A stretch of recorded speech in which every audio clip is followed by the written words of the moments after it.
How in the world do government officials, be it presidents, governors, mayors, senators, House, Congress, how do these people go in with X amount of dollars and then come out even more rich?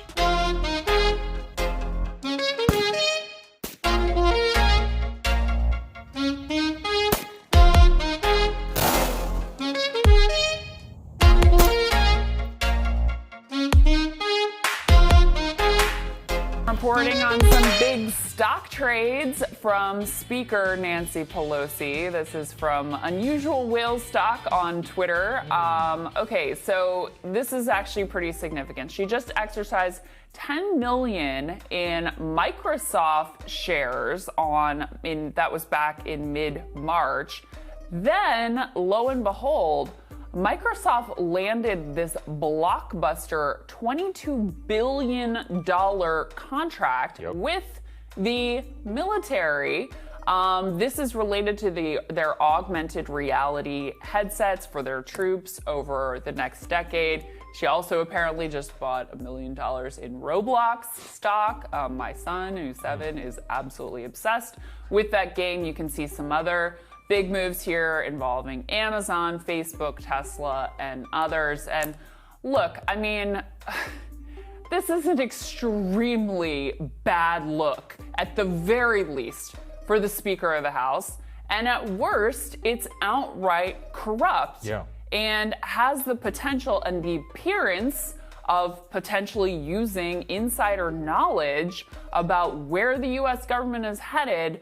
Access to that knowledge, of course, if you're Speaker of the House, you may be able to have special insights into in order to profit massively off of your stock. Well, they're holding public office. We covered this on the Republican side at the beginning of COVID. You had David Perdue. You had them saying to the public, like, oh, this is fine, and Trump's got it under control, no problem. Meanwhile, they're dumping stocks left and right or buying stocks in things that they know are going to benefit from potential coronavirus. Again, they haven't been charged with any of this, but even the appearance of it, it is just so disgusting. Look at what happened here. The Pelosi family buys these on March 19th. March 31st, Microsoft scores a $22 billion deal over 10 years, which obviously affects the stock price. Now, as Ryan Grimm has pointed out here, which is that, well, if she had insider information, it's illegal. But if she didn't, it's not, because Congress writes their own laws about what they're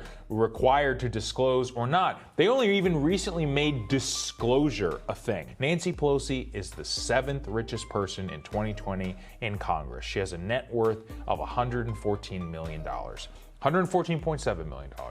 Is it so much to ask to say that the number 3 person in line for the presidency of the United States should have to liquidate their stock holdings or at the very least, not actively trade stocks while in office? You're outright playing the market when you possibly could have access to non-public information. Is the FBI going to look into this? No. It's pretty hard to prove. You hear something from this person.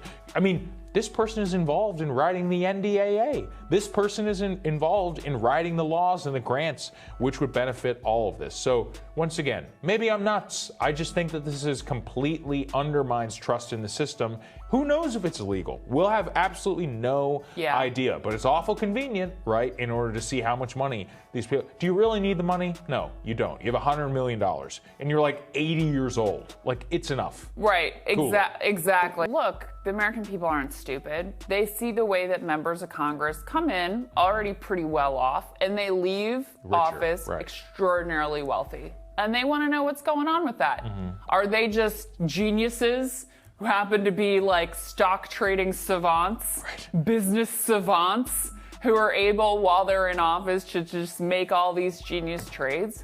Or is there something else going on there? Especially when you're Speaker of the House, you got your hands in every single aspect of our society and our economy. This is almost like in her defense. There's almost no trades she couldn't make that you couldn't look at and go like, yeah, but you weighed in on this bill, or you could have potentially had insight into what was going on there. I always asked myself in the past, How in the world do government officials, be it presidents, governors, mayors, senators, House, Congress, how do these people go in with X amount of dollars, affluent lifestyle they go in with, and then come out even more rich?